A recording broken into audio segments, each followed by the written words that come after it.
समान नागरिक संहिता का अर्थ होता है भारत में रहने वाले हर एक नागरिक के लिए एक समान कानून का होना, चाहे वो किसी भी धर्म या जाति का क्यों न हो। समान नागरिक संहिता लागू होने से सभी धर्मों का एक कानून होगा। शादी, तलाक, गोद लेने और जमीन जायदाद के बंटवारे में सभी धर्मों के लिए एक ही कानून लागू होगा। मुरादाबाद जनपद के अधिवक्ताओं ने समान नागरिक संहिता को लेकर क्या कहा है, आइए सुनते हैं। नाम जानना चाहेंगे? मेरा नाम अंजार हुसैन एडवोकेट। सर ये बताइएगा, समान नागरिकता कानून जो सरकार ला रही है किस नजरिए से देखते हैं? इस नजरिए से अभी जल्दबाजी है इस लाने में, थोड़ा सा इसको समीक्षा करनी चाहिए और जो विचार विमर्श हैं, जो सामाजिक लोग हैं, उनकी एक संस्था बनाई जाए और उनमें बातचीत करके, वार्ता करके तब इसको लागू किया जाए। ये जो अभी इसी सत्र में लाने की कोशिश की जा रही है ये गलत है, लेकिन इसका जो है इसके सारे पहलुओं पर गौर करके कहीं अगले सत्र में इसको लाने की कोशिश की जानी चाहिए, ताकि जो सामाजिक लोग हैं और जो समाज से जुड़े हैं, धार्मिक लोग हैं, उन्हें सबको राय मशवरा करके तब इसको लागू करना चाहिए। सर आपका नाम जानना चाहेंगे? मैं अचल शर्मा एडवोकेट। अच्छा, जो समान नागरिकता कानून सरकार ला रही है किस नजरिए से आप देखते हैं? इसकी बहुत ज़्यादा आवश्यकता है हमारे देश में। समान नागरिक संहिता जो है वो होनी चाहिए, क्योंकि हम एक ही देश में रहते हुए अलग अलग कानूनों से जो है वो हम गवर्न होते हैं, जो कि गलत है। जब एक ही देश में रहते हैं तो सभी नागरिकों को एक समान कानून के तहत जो है वो उसके अंतर्गत जो है आना चाहिए, और मैं इसका पूर्ण समर्थन करता हूं और जल्द से जल्द ये लागू हो जाना चाहिए। ये इस समय देश की जरूरत है। आपका नाम जानना चाहेंगे? नीरज कुमार पाल। जी सर, जी जो कानून आ रहा है समान नागरिकता का किस नजरिए से आप देखते हैं? ये जो मोदी जी समान नागरिकता कानून ला रहे हैं ये बिल्कुल सही है और ये इसे पहले से ही आ जाना चाहिए, क्योंकि इस कानून से ही सब लोग बन जाएंगे और एक समान ही कानून लागू होगा। तो ये जो कानून ला रहे हैं उसके में हम लोग पक्ष हैं, उसके मतलब ठीक है और उसकी हम समर्थन करते हैं। सर आपका नाम जानना चाहेंगे? हाँ, मेरा नाम आदित्य कुमार जैन एडवोकेट है। मैं बार का पूर्व महासचिव और पूर्व उपाध्यक्ष रह चुका हूँ।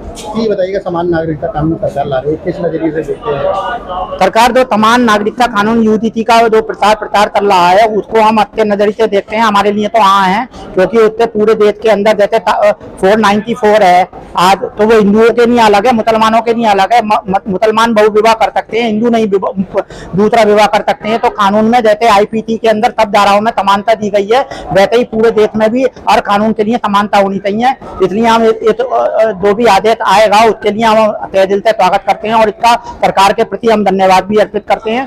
और जिस प्रकार से पूरे देश में एक समान नागरिकता का कानून होना चाहिए, सब नागरिक बराबर होना चाहिए। और अनुच्छेद 21 के अंदर भी ये वर्णन किया गया है कि सभी लोगों को समान अधिकार है, तो समान अधिकार का यहाँ पे आनंद हो रहा है, इसलिए ये कानून यूडीटी का आना जरूरी है। सर क्या नाम है? मैं अतुल माथुर एडवोकेट। सर ये बताइएगा, समान नागरिकता कानून सरकार ला रही है किस नजरिए से आप देखते हैं? देखिए हमारा देश जो है संविधान से चलता है और संविधान के पहले शब्द we the people of India, we का मतलब हम यानी नागरिक भारत के एक ही होने चाहिए, एक ही कोड से हम गवर्न हो, एक ही धर्म कानून हमारे लिए हो, अलग अलग कानून ना हो। तो नागरिकों के बेहतरी के लिए कॉमन सिविल कोड बहुत अच्छा है, जो कि एक ही अगर रहेगा तो जो बाइफर्केशंस हो गए हमारे धर्मों के हिसाब से, कानून के हिसाब से, महिलाओं के अधिकारों के हिसाब से, और भी जायदाद में अधिकार हैं, जैसे मुस्लिम महिलाओं के अधिकार डिफरेंट हैं, हिंदी महिलाओं के अधिकार डिफरेंट हैं। कॉमन सिविल कोड आएगा तो वो एक ही अधिकार से गवर्न होंगे, पर्सनल लॉ उस पर लागू नहीं होगा। और एक ही लॉ अगर चालू हो और लोग माने इस बात को, ये हमें डेमोक्रेटिक कंट्री में कम से कम इससे एक लोकतांत्रिक बहस होनी चाहिए। अभी सभी लोग ज़्यादा जागरूक हैं, ज़्यादा पढ़े लिखे हैं, लिटरेट हैं, समझदार हैं, बहुत सारा सोशल मीडिया से जानकारी हासिल हुई है। महिलाओं को विशेषकर महिलाओं को फ़ायदा होगा इससे। और नेचुरली हमारे महिला शक्ति इस वक्त जागृत है, हमें भी उनको सपोर्ट करना चाहिए। ज़्यादातर कानून महिलाओं के लिए हैं, बेहतरी के लिए हैं इसमें, तो ये बहुत ज़रूरी है भारत जैसे देश के लिए, जहाँ हम कहते हैं we the people of India. Thank you. Madam आपका नाम जानना चाहेंगे? हाँ, मेरा नाम रेशमा एडवोकेट एक्स ADDC हूँ। जी ये बताइएगा, जो सरकार कानून ला रही है समान नागरिकता, किस नजरिए से आप देखते हैं? देखिए, इसमें यह है, हिंदुस्तान हमारा आजाद हुए काफी वर्ष हो गया और ये प्रक्रिया लगभग 50 साल से हमारे देश में चल रही है। जो भी सरकारें हमारी, जो प्राइम मिनिस्टर आया, उन्होंने काफी इस विषय पर विचार किया, लेकिन लागू नहीं कर पाए, क्योंकि हिंदुस्तान हमारा विभिन्न धर्मों का देश है। यहाँ एक कानून, सिविल कोड लाना बहुत मुश्किल कार्य है, क्योंकि सभी धर्मों के अपने मुस्लिम पर्सनल, जैसे हमारे मुसलमानों मुस्लिम पर्सनल लॉ बोर्ड है, क्रिश्चियनों का अलग है, तो ये हमारा देश विभिन्नताओं का देश है। यहाँ एक कानून लागू करना बहुत मुश्किल है, क्योंकि हमारे मुस्लिम समाज में शरिया कानून भी अपने मजहब, मतलब हमारे समाज में बहुत अहम किरदार रखता है। अगर सिविल कोड लागू हो जाता है तो शरिया कानून का पूरा खत्म हो जाएगा, जो कि खिलाफ, जैसे कि हमारे यहाँ हिंदुओं में नहीं है बहु विवाह की प्रथा, मुस्लिम लोगों में है, और उसमें कोई ना कोई कारण है जिस वजह से वो लड़के रहते हैं। मान लीजिए किसी के बच्चे नहीं हो रहे हैं, अगर उसकी वाइफ से परमिशन दे देती तो शादी मैरिज कर लेता। सिविल कोड लागू होने के बाद ये चीज खत्म हो जाएगी। और भी बहुत सी परंपराएं, प्रथा है जो हम मुस्लिम शरिया कानून के हिसाब से करते हैं। तो मेरे नजर में तो ये बहुत सही रहेगा, जो हमारे शरिया कानून है वो भी लागू है, प्लस जो है कॉन्स्टिट्यूशन में जो है वो भी होते हैं। तो एक जैसे करना है, बहुत कॉम्प्लिकेटेड है, ये सक्सेस नहीं हो पाएंगे इसमें। क्या नाम है आपका? मैं संजीव राघव एडवोकेट। जी ये बताइएगा, सरकार समान नागरिकता कानून ला रही है, किस नजरिए से आप देखते हैं? देखिए, हमारा देश विविधताओं से भरा हुआ है, लेकिन विविधता में एकता हमारे देश की पहचान है।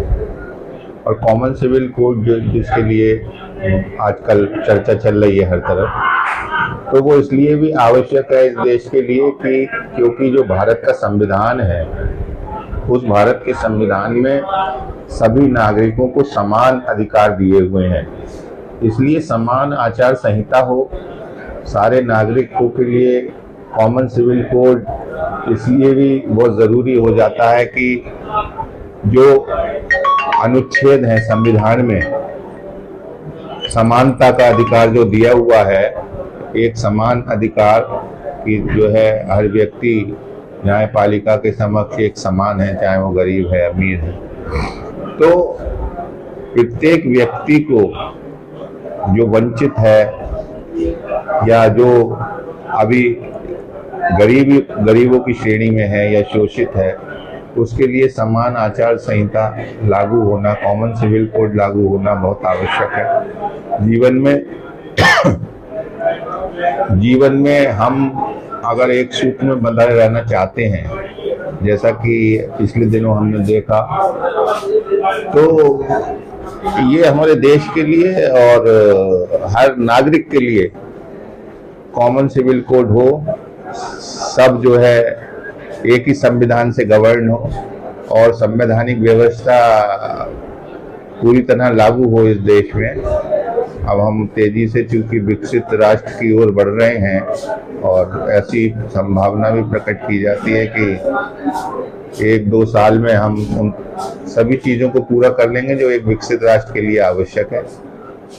तो मेरा अपना ये मानना है कि संविधान की भावना और संविधान की आत्मा को यदि समझना है तो कॉमन सिविल कोड लागू करना बहुत आवश्यक है।